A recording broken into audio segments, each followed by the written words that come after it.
Bonjour et bienvenue, ici Aurélien de Génération Freelance. Je suis avec Sébastien, Sébastien Carl, qui est graphiste et directeur artistique. Donc, cette interview fait partie de la série Portrait de Freelance, où j'interviewe des freelances pour connaître un petit peu leur quotidien, pour un peu savoir comment est-ce qu'ils fonctionnent, les challenges qu'ils ont eus, et juste aussi montrer à quelqu'un qui est salarié que c'est possible d'être freelance. Et justement, aujourd'hui, on a la preuve, parce que Sébastien, tu es freelance depuis 10 ans. 10 ans, ouais, j'ai commencé à me mettre freelance en 2011. 2011. Donc, est-ce que tu. Ouais. Un peu moins de 10 ans, 9-10 ans, ouais. Est-ce que tu Ouais. peux te présenter, nous dire d'où tu viens et expliquer ce que tu fais? Alors, à la base, je suis parisien, mais j'ai grandi dans le sud de la France, dans le sud-est, dans les Alpes, en fait. J'ai fait ma formation de graphiste à Marseille, après mon bac, un bac art plastique. Donc, je suis vraiment passé par la filière artistique. Et j'ai fait un BTS de communication visuelle que j'ai passé en 98, en 1998. Donc voilà. Et puis après, une formation supérieure en design de communication, pareil, en bac plus 4. Et puis après, j'ai fait de l'apprentissage sur Marseille ou dans des boîtes de com. Et le début du web, donc c'était les années 2000, début 2000, 99-2000. Donc, c'était un peu le début d'Internet et de la mise en place de tous les sites, etc. Voilà. Après, j'ai travaillé chez Tiscali France. Je ne sais pas si vous connaissez, c'était un Moi, non, fournisseur personnellement, non. d'accès. Alors, c'était un fournisseur d'accès Internet qui était une boîte italienne qui avait racheté Word Online et Liberty Surf à l'époque. Alors, je ne sais pas voilà, dans quelle tranche d'âge vous êtes, mais voilà, suivant à qui on parle, ça parle. Il y en a ça ne parle pas parce que forcément, ça n'existe plus. C'est des boîtes qui ont trusté à l'époque. Voilà, Tiscali, c'est devenu Alice après. Mhm. Donc, c'était des fournisseurs d'accès Internet. Donc, ils avaient quand même un package de clients qui était assez conséquent. Ils étaient basés à Marseille. Donc, j'ai fait du web design pour commencer, où j'étais en charge d'actualiser le portail Internet de Tiscali, donc des clients en fait, qui pouvaient se connecter sur Internet, ils arrivaient sur le portail. Donc il y avait des mises à jour des actus des sorties à faire, enfin, des actus culture, politique, un peu différents trucs. On travaillait Mhm. avec des rédacteurs et des rédactrices qui faisaient des articles, etc. Donc, je mettais en place. Donc, c'était Dreamweaver, Flash, etc. pour ceux qui connaissent. Et puis après, j'ai essayé de me mettre en freelance à cette époque-là aussi. Après, En quelle année? bon, c'était à la Maison des Artistes. Donc, je me suis inscrit à la Maison des Artistes. C'était en 2002-2003, je crois, il me semble à peu près. Ok. J'ai eu quelques clients sur Marseille. C'était un peu compliqué. C'était une époque où Marseille, c'était pas forcément très jojo au niveau du travail. Donc, il n'y avait pas forcément de boulot à ce niveau-là. Et puis après, j'ai décidé de monter sur Paris, de revenir sur Paris, là où j'étais né. Bon, je suis resté que 5 ans, c'est pas beaucoup, mais voilà, je suis revenu ici. Puis bon, je connaissais un peu de monde. Et puis là, je me suis remis en freelancing. J'ai continué mon freelancing au début, donc j'ai travaillé avec des boîtes, c'était en 2004-2005, Mhm. à la Défense, avec des boîtes de com, une boîte de com qui s'occupait de la communication du toit de l'Arche de la Défense, donc qui est quand même un espace d'exposition et de conférences, etc., assez grand, assez beau aussi, avec une vue sur Paris magnifique. Enfin, voilà, c'est un bel espace et on s'occupait donc de faire de la promotion dans des magazines spécialisés, assez business, Mhm. etc. Donc j'avais en charge un peu ça, il y avait un peu de web encore, et puis ça marchait pas forcément bien, c'était pas vraiment force. Enfin, je veux dire au niveau de le prix qui était payé un freelance à cette époque-là, ça se rapprochait d'un salaire normal de quelqu'un qui était embauché. Donc forcément, toute la garantie derrière qu'il n'y avait pas, le chômage qu'il n'y avait pas, enfin, il y a plein de choses qu'il n'y avait pas, ça n'allait pas forcément. Donc gagner 1500 euros ou 1800 euros à l'époque, c'était quand même une petite somme, mais en freelancing, c'était trop précaire, quoi. Ouais, bien sûr. Ouais. Il y avait quand même des charges derrière, il n'y a pas de chômage, etc., etc. Donc, Donc tu es là, retourné dans le salarié? donc je suis retourné, là, je suis allé dans le salariat, j'ai essayé de trouver vraiment, parce que moi, chez Tiscali, j'avais été en CDI, voilà, et ça a duré pas longtemps, hein, 6 mois chez Tiscali, c'était un bon CDI, c'était mon premier boulot, et vraiment, j'étais content d'être dans ce travail-là, quoi, parce que c'était vraiment intéressant, puis c'était une grosse boîte. Et puis, ça a duré 6 mois, mais quand ils ont trusté, en fait, ils ont fait des licenciements. C'est parti. Avec des transactionnels. J'en dirai pas plus. Bref. Mais bon, c'était bien parce que j'ai eu plein de choses en partant, c'était cool. Et du coup, après, c'est ce qui m'a permis de faire un peu de freelancing parce que j'avais une petite somme du coup après ce taf-là. Et je me suis remis après donc à Paris, j'ai cherché un emploi. Et là, je suis tombé dans l'imprimerie. Donc là, plus de web du tout. Pendant 7 ans, 8 ans, même 9 ans, 10 ans même, on va dire. Parce que je suis resté 7 ans dans cette boîte de 2004 à 2011. Donc, je me suis mis en freelance et puis je ne me suis pas remis tout de suite au web. Je me suis mis au web en 2015. Donc, voilà. Et là, j'ai fait du print. Et j'étais en charge de la PAO, donc de toute une imprimerie. Donc, c'était une petite imprimerie. Hein. C'était pas une grosse imprimerie. On avait 2 machines, on avait 2 couleurs et une monocouleur. On faisait des tirages offset et je m'occupais du flashage, voilà, sortie des films, etc. Donc, c'était vraiment un peu à l'ancienne, le boulot. Voilà, c'était que du print. Donc, j'ai complètement abandonné le web. Et puis, forcément, le web a beaucoup évolué. Entre-temps, ouais. Là, entre-temps, donc du coup, après, j'étais complètement largué. Il n'y avait plus Dreamweaver, il n'y avait plus Flash, il n'y avait plus.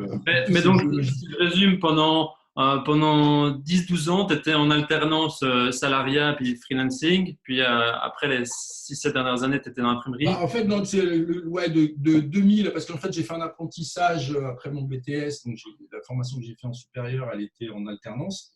Donc, j'ai bossé dans cette boîte-là parce que j'ai dans une petite boîte de com à Marseille parce que j'étais en alternance. Puis après, je suis parti parce que bon, j'étais jeune aussi. Puis à côté de ça, j'avais une passion qui était la peinture et qui était en l'occurrence le graffiti. Donc, j'ai fait beaucoup de graphes à cette époque, à Marseille en l'occurrence. J'ai rencontré beaucoup de monde. Et puis, c'est vrai que ça a pris une partie de ma vie. Mon hobby a pris beaucoup à cette époque-là dans ma vie parce que du coup, je peignais beaucoup. Et professionnellement, après, j'avais mon emploi, mais je n'allais pas voir plus loin que ce que je savais faire. Donc, j'étais un petit peu sur mes acquis, quoi, en fait. Et puis après, bon, j'ai fait ce CDI de 7 ans dans une imprimerie et j'ai appris beaucoup au niveau professionnel, relations clients aussi, parce que j'étais en direct avec les clients. Au niveau de la technique, au niveau du professionnalisme des docs, du contrôle qualité derrière, etc. Et puis de tout le façonnage, etc. Donc, et qu'est-ce qui a fait que tu es retourné dans le freelancing après parce que l'imprimerie, c'est quand même un domaine qui n'est pas forcément très créatif, parce que du coup, il y a beaucoup de boulots de ville qui sont assez rébarbatifs pour un créa, parce qu'en fait, j'ai quand même une formation. Avec un BTS, on est je veux dire, c'était de la direction artistique qu'on nous a appris. Hein, c'était de prendre un projet de A à Z avec le logo, faire une campagne de pub, du packaging, etc., etc. Donc là, j'étais vraiment du prospectus, des travaux, des clients, des trucs un peu pour des commerçants. Bon, c'était pas forcément super kiff quoi, au niveau créa. Et puis aussi l'entente que j'avais avec mon patron à l'époque n'était pas forcément top quoi. Donc, du coup, comment tu as fait pour reprendre le fil tu as dû t'adapter à des nouveaux outils qui sont… Alors du coup, j'ai complètement. Alors du coup, je suis parti parce que je lui ai dit j'en pouvais plus parce que bon, c'est vrai que c'était. Des fois, je faisais du façonnage. Enfin, je veux dire, je me retrouvais à emballer des cartes de visite, des trucs et machin. J'étais un peu multicasquette dans la boîte. Je m'occupais de l'ADA sur des projets des fois de direction artistique qui étaient intéressants parce que j'ai rencontré des gens qui m'ont permis après d'être en freelancing parce que c'était des clients de l'imprimerie. Finalement, je me suis dit, ah oui, étant donné que moi j'étais en contact vraiment proche des clients, donc les clients qui viennent imprimer des documents dans une imprimerie et qui veulent imprimer des choses pour leur société, c'est les patrons. C'est les patrons, c'est les petits patrons, etc. Donc c'est des gens qui sont forcément en besoin de quelque chose. J'étais en direct avec eux. Et c'est ça qui était intéressant parce que finalement, quand je me suis mis en freelance, mon patron est devenu mon client. Ok.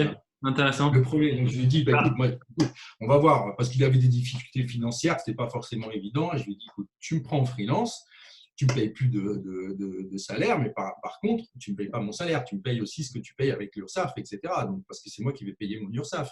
Au début, je me suis mis en auto-entrepreneur. Voilà. Okay. Et puis, on s'est mis sur un… Parce que des fois, j'arrivais à la boîte, puis il n'y avait pas de boulot, alors je passais mes journées à ranger, à faire des trucs, à pas forcément Ah, travailler. parce C'est que vrai que tu c'était travaillais du en temps tant que pour lui. freelance à l'intérieur de la boîte. Voilà, et du coup, bah, je lui ai dit, moi, j'ai besoin de faire des choses. J'avais commencé à faire un petit peu, à avoir des relations avec des gens et à avoir du taf à l'extérieur de cette boîte-là. Et du coup, je me retrouvais le soir chez moi. Je passais quand même 8 heures là-bas la journée, mais je me retrouvais le soir chez moi à bosser pour mes clients à moi, mes petits trucs à moi, voilà, qui me rapportaient un petit peu, etc. Donc, du coup, j'ai dit, je veux me dégager du temps parce que j'ai envie de faire des choses. J'avais envie de faire aussi de la peinture, beaucoup de peinture. Après, j'ai fait des toiles, des expos, etc. Enfin, niveau street art, etc. Et du coup, j'avais déjà envie de faire des trucs. J'en avais marre de l'imprimerie, d'être bloqué 8 heures là, dans ce travail-là qui ne m'apportait pas forcément grand-chose et où je ne pouvais pas me permettre de faire mes boulots au sein de son entreprise, donc un patron, c'était pas possible.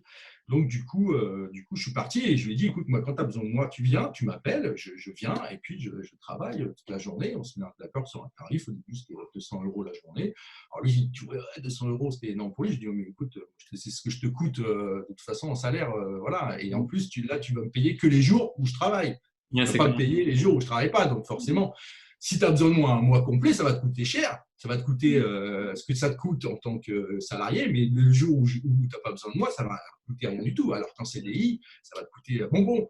Donc, il a vu le pour et le contre, chacun était gagnant-gagnant, donc on s'est mis comme ça. Et puis après bon, bah là, je me suis un peu permis d'avoir aussi mon fonctionnement, c'est-à-dire d'imposer un peu mes règles, donc de dire, ah bah là, je ne suis pas dispo, là, je pars en vacances. Voilà. Mhm. La liberté Donc du là, freelance. voilà, après, il y avait un relationnel qui était un peu. Alors, j'ai eu des bons moments, mais comme des grosses engueulades. C'était une entreprise familiale, donc ce n'était pas forcément évident voilà, mais bon, voilà. Et finalement, après, ça a fini. Mais du coup, je me suis retrouvé, moi, avec des clients, donc des clients de l'imprimerie en direct avec eux. Et j'ai continué à bosser comme ça. Avec ces clients-là, avec un peu de bouche à oreille, et puis aussi à côté, le côté peinture, graffiti, qui m'a aussi apporté aussi des revenus Mhm. en tant qu'artiste. C'est-à-dire en vendant des toiles? Alors, j'ai vendu des toiles, ouais, j'ai vendu pas mal de toiles. Je me suis arrêté depuis 2014 de faire de la peinture parce que l'univers ne m'a pas forcément plu et je suis plus dans quelque chose pas forcément une recherche de reconnaissance artistique. Moi, c'est une discipline un peu sportive, on va dire. Vous voyez ce que je veux dire? Donc, je ne suis pas forcément dans la recherche de la performance, je suis aussi dans la recherche du plaisir. Et puis, bon, il y a la performance, il y a le style qu'on va mettre dans la peinture. Mais à côté de ça, j'avais des amis donc, graffeurs qui avaient monté leur boîte de déco qui avait grossi, une boîte qui s'appelait Décospray à l'époque, qui était à Toulouse, basée à Toulouse. Et c'était des amis graffeurs, et du coup, ils m'ont pris plusieurs fois pour faire des décos. Ah, tiens, on a besoin de Mhm. toi, on a besoin de toi. Et en fait, ils dispatchaient le travail parce qu'ils avaient quand même un flux de commandes. Donc, du coup, je me suis retrouvé à faire de la direction artistique sur des projets déco. Et il s'est avéré que les boîtes devenaient de plus en plus balèzes. Bon, on a fait de l'événementiel aussi. On s'est adressé enfin, ils avaient une branche événementielle, une branche déco. Donc, voilà. Et puis, c'était une bonne boîte. Hein. Pendant 10 ans, ils ont fait du chiffre quand même, parce qu'ils ont filé du taf à pas mal de gens que je connais, parce que c'est un petit milieu, Mhm. c'est du graffiti français. Et voilà. Et du coup, je me suis retrouvé à faire des décos chez Whirlpool, des décos chez Tupperware, des décos chez Mhm. Accenture, des décos chez. Et Un c'était ancien des gros employeur comptes. à moi, Accenture. Hein, pardon? C'est un ancien employeur à moi. Ah oui, voilà. Ouais, bah, il emploie beaucoup de gens. Hein. Voilà. Donc, du coup, et puis au fur et à mesure, on s'est vraiment, ils ont vraiment axé leur démarche, leur prospect sur l'univers des boîtes d'aménagement d'intérieur, Mhm. qui, elles, sont en contact, donc forcément, parce Mhm. qu'on n'était pas en direct avec ses clients. À chaque fois, ça passait par un cabinet d'aménagement d'espace, des boîtes comme Tetris, CDB, des grosses boîtes qui font Colliers, etc., qui font des aménagements d'espace Mhm. pour les grosses sociétés, Netflix, etc. Et, euh, et voilà, donc du coup, et cette boîte, ça a coulé parce qu'ils ne sont plus entendus, ils sont partis, c'était 3 associés. Et du coup, je me suis associé avec l'un des gars qui étaient avec eux. Et on a monté une association qui s'appelle Améthyste. Donc là, c'est un autre site que j'ai fait. C'est vraiment axé que déco. Ok. Et ouais, c'est déco et intervention artistique, essentiellement au sein des entreprises, sur des murs. Voilà, alors Mhm. il y a de la peinture, il y a de l'acrylique, il y a de la bombe, il y a pas forcément, il y a de Ok. l'illustration, il y a du graphisme. Voilà, et puis à côté de ça, bah, j'ai eu des clients qui étaient intéressants donc, dans l'imprimerie qui était Waterbike, donc pour qui j'ai Mhm. fait le Pour pas aller logo. trop dans le détail de tes clients, mais plus sur toi, je voudrais plus aller sur Ah toi. ouais, excuse-moi, alors on va faire ça Désolé, sur voilà, qui était hein. une boîte. Non, on peut parler de. Voilà, et de fil en aiguille, je me suis mis à travailler avec Non, mais si je peux te poser la responsables question, marketing. dis-moi, après combien de temps tu as réussi à vivre de ton activité de freelance? Ah bah directement. Directement, parce que t'as eu les clients de Bah, est-ce que j'ai eu l'imprimerie. la chance voilà, d'être dans un univers, d'avoir été en contact avec les décisionnaires, les patrons des PME que j'ai finalement rencontrés, que j'ai connus, etc., et qui m'ont rapporté du travail. Mhm. Et après, derrière, parce qu'ils m'ont contacté directement, et puis ils n'avaient plus, étant donné que mon ancien employeur n'avait plus de DA au sein de la boîte, bah, il s'est retrouvé qu'il n'y avait plus personne pour faire les travaux chez lui. Et Mhm. penser que sa femme pouvait le faire, mais bon, bref, Ouais. c'était une autre. Je suppose que tu avais quand même une dépendance vis-à-vis de ton ancien employeur. Est-ce qu'à un moment Au donné, début, tu oui. Ah oui, oui, oui, as totalement, te totalement. Oui, c'est vrai détaché, que t'as ouais, ouais. réussi à te détacher de cette dépendance-là? Ah bah ça s'est fait sur un clash en fait. Ah, ok. Donc ouais, voilà. Donc en fait, ça a duré plus ou moins un an où j'étais en freelance, donc c'était bien. Il y avait quand même un bon relationnel. J'allais bosser. Des fois, je faisais des grosses journées parce qu'il y avait besoin. Puis des fois, je travaillais pas. Des fois, je faisais un petit truc de chez moi. Enfin voilà. Donc, du coup, on avait un bon équilibre. Il y avait des petites factures qui tombaient, c'était régulier. J'avais mes petits boulots à côté, de la peinture, je vendais quelques toiles, etc. Donc, ouais, il y avait. Voilà. Mais je me suis aussi. Enfin, j'ai réussi à tenir aussi parce que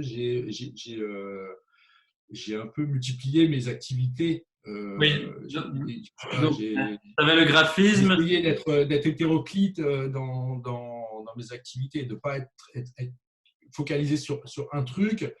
Après, peut-être que c'est une démarche qui n'est pas forcément. Je ne sais pas si elle est bien ou si elle n'est pas bien. Après, je pense qu'il y a des gens qui sont beaucoup plus spécialisés et vraiment très bons dans ce qu'ils font Mhm. et qui vont aussi tout de suite trouver du travail dans ce qu'ils font en étant très, très spécialisés. Maintenant, moi, j'ai peut-être pas eu forcément le courage d'aller à fond dans quelque chose, mais j'ai essayé de faire un peu tout ce que je savais faire. Et finalement, ça a répondu à des demandes à droite, à gauche, et qui Mhm. finalement m'enrichissent aussi parce que j'ai pas envie forcément de faire tout le temps la même chose, quoi, non plus. Mhm. Mhm. Mais c'est vrai que nous ce qu'on conseille pour quelqu'un qui démarre, c'est plutôt de trouver, déjà définir un peu en quoi la personne est passionnée, et ensuite de définir une offre en accord avec cette passion, mais plutôt de trouver une niche, d'être plutôt Niche, trouver une niche, tu vois, une niche. trouver Ouais. Il répondre y a des niches à à un trouver, client spécifique, effectivement. répondre à quelqu'un un peu spécifique, parce que sinon, s'il vise trop large, on ne sait plus à qui on s'adresse et on Ouais. va peut-être avoir une offre de service qui n'est pas appropriée. Après, peut-être qu'elle peut diversifier ses activités, mais en tout cas, au début, c'est d'avoir vraiment une offre spécifique et s'adresser à une niche. Bon, bien sûr, Ouais. toi, tu avais déjà de l'expérience passée, et donc, Mm. je pense que c'est cohérent aussi de ton côté de se dire que tu étais à fond dans le web, enfin, dans le graphisme, dans la direction artistique pour tes autres activités. Je pense que ça peut marcher aussi. Mm. Mm. Ouais, non, non, non, tout à fait. Mais c'est vrai que la niche, je me rends compte aujourd'hui que ce qui me fait vivre essentiellement, et les plus gros cachets que je fais, c'est sur une niche, justement. C'est ça, c'est la déco au sein des entreprises et Mm. d'être capable de réaliser des fresques et des trucs vraiment adaptés et vraiment artistiques aussi. Voilà, Mhm. et Et, et- il n'y a pas beaucoup de boîtes qui font ça. Il y a pas beaucoup. Il y a une tendance un peu le lettering, etc. C'est-à-dire les illustrations en noir et blanc, le côté un peu, le style un peu crêle, et tout ça. C'est une tendance qui est assez développée avec le street art, etc. Mais j'essaie de pousser un peu les choses dans l'esprit marketing, c'est-à-dire de s'adapter en fonction de la boîte à sa charte, à son image, Mhm. et pas forcément lui faire un truc tendance qui va être bien sur le moment, mais que finalement, au bout de 6 mois, on va se dire, ouais, mais c'est plus la mode, quoi. Mhm. Donc, Tout à fait.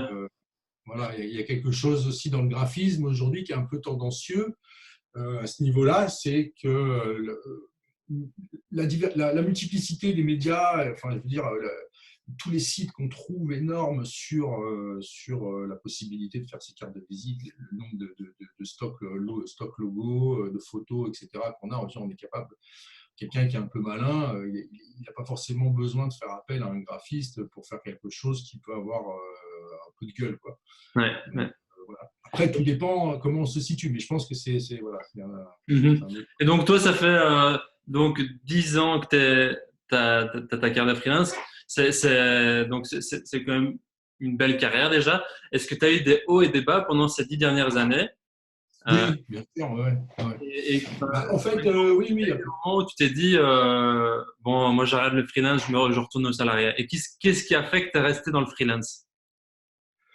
Alors,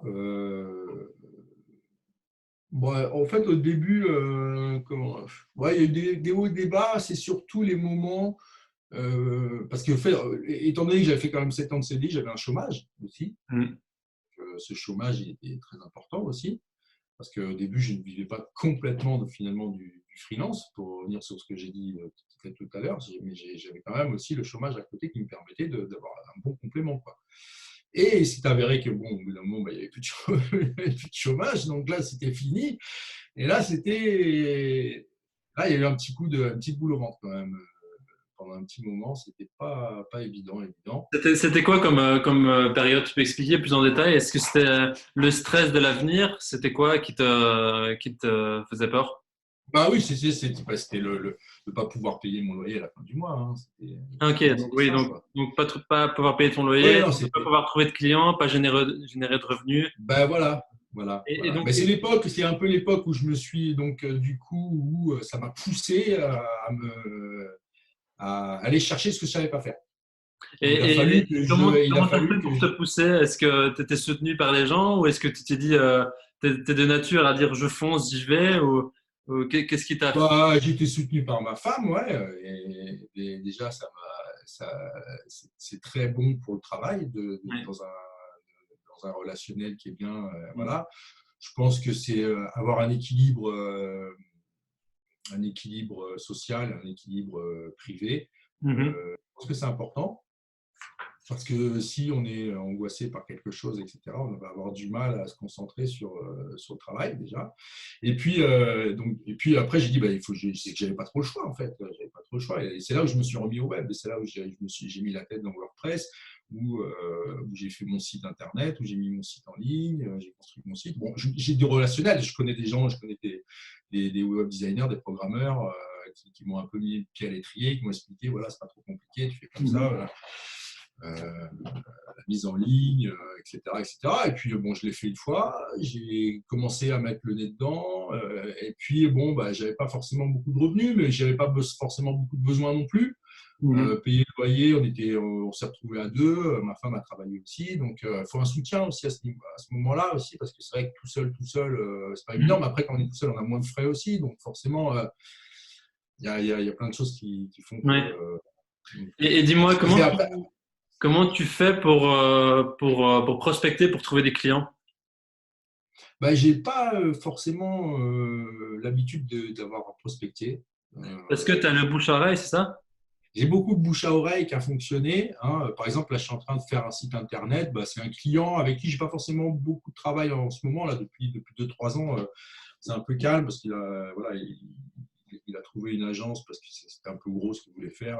J'avais pas forcément les épaules pour répondre à ce qu'il voulait. Et du coup, voilà, il m'a envoyé un client. C'est un ami à lui. Et puis, bah, le mec qui fait de la finance, là, je suis en train de faire son site internet. Voilà. Mhm.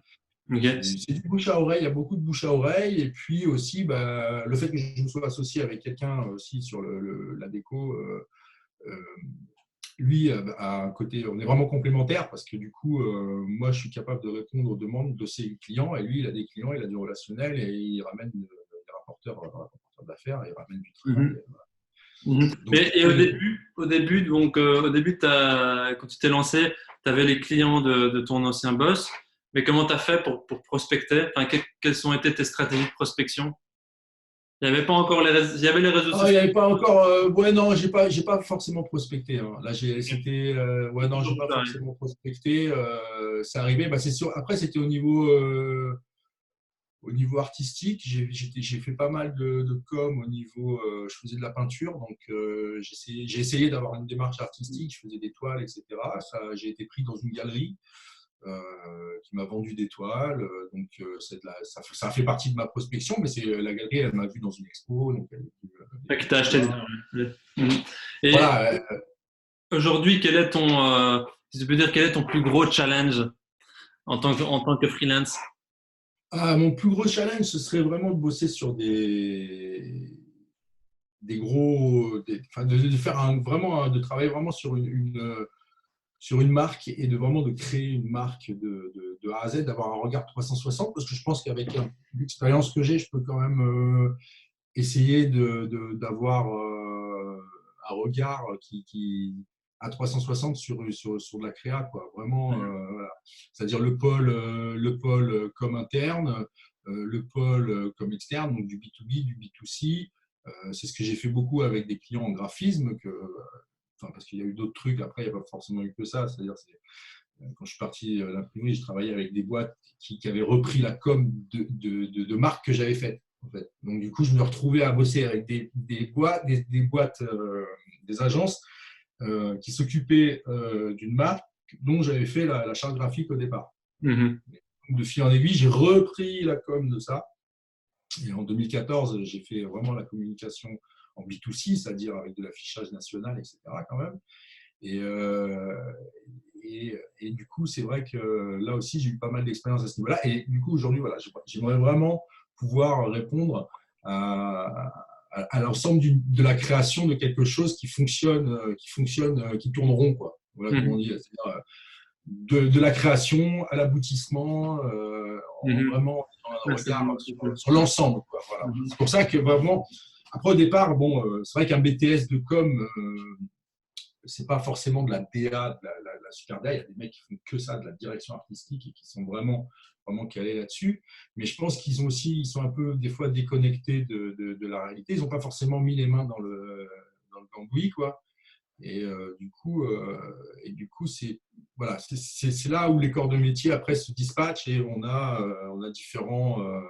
Après, bon, on peut pas tout faire tout seul non plus, hein, voilà. Mhm. Et Et puis voilà.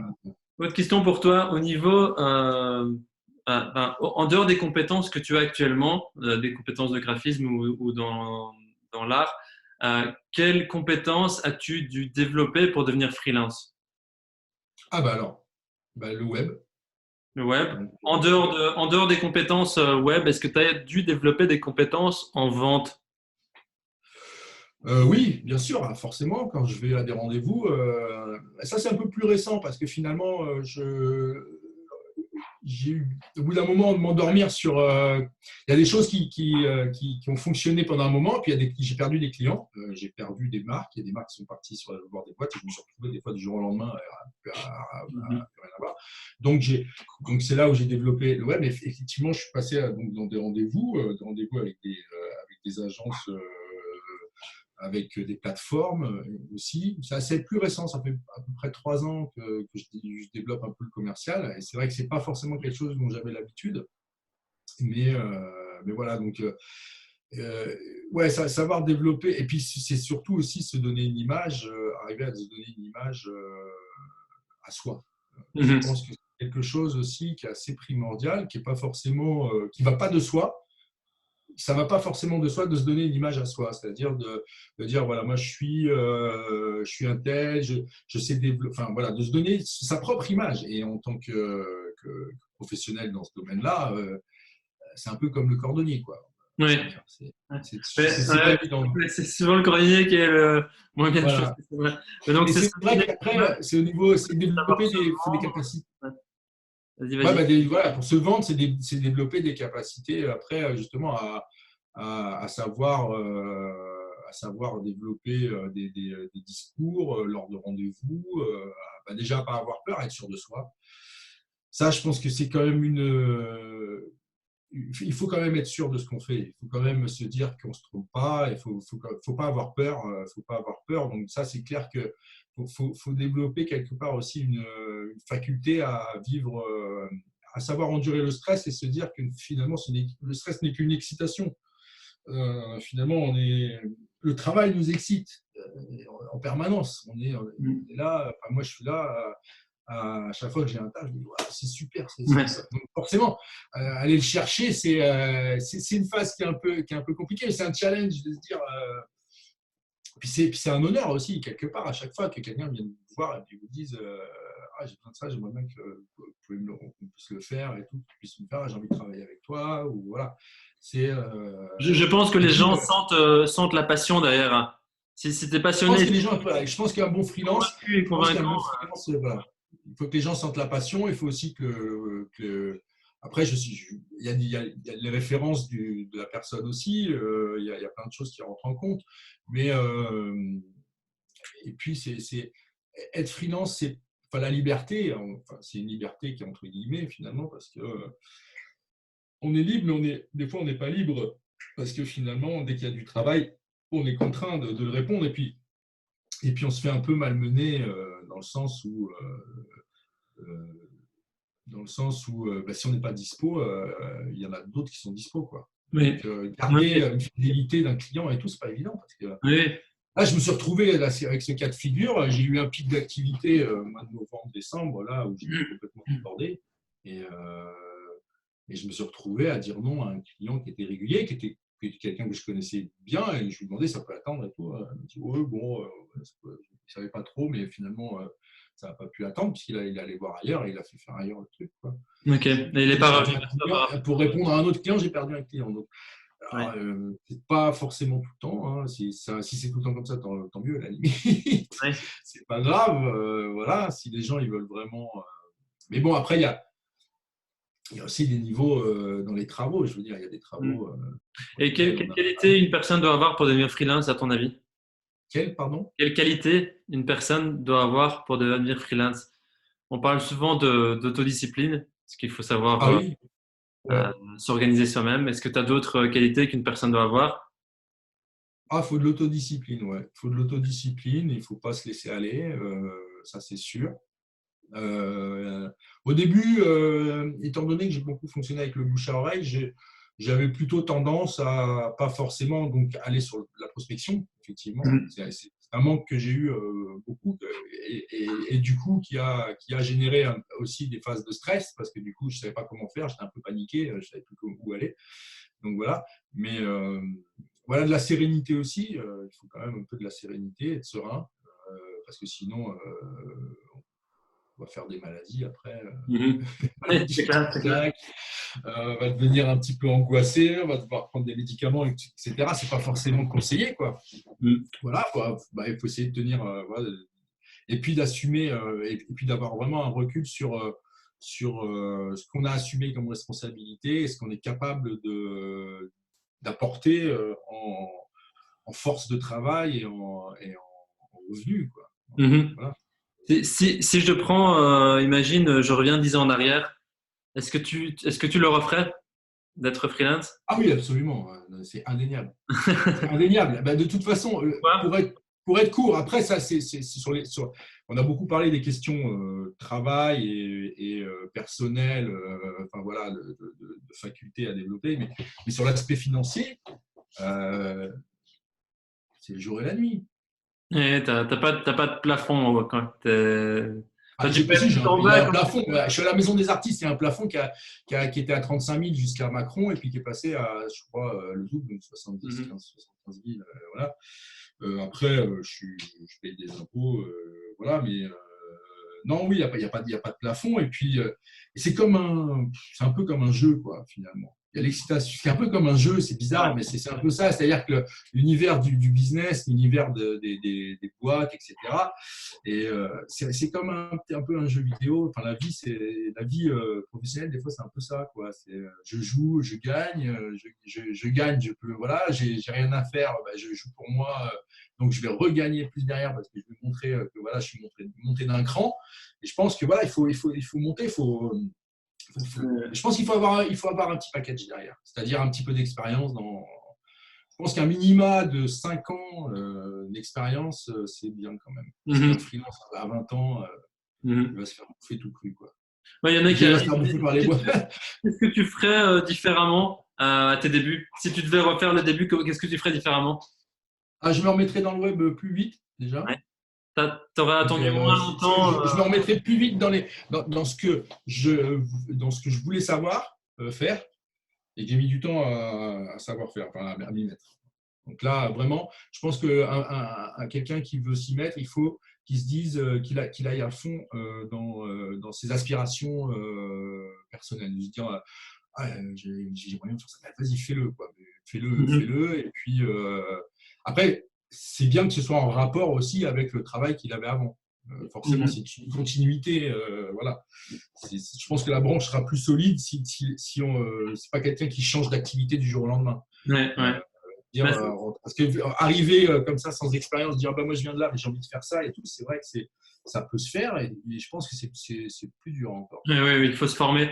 Mais Il faut se former, ça c'est hyper important, se former, parce que du coup, ça permet de rajouter des cordes à son arc et de pouvoir répondre encore à d'autres choses, rebondir. Oui, tout à fait.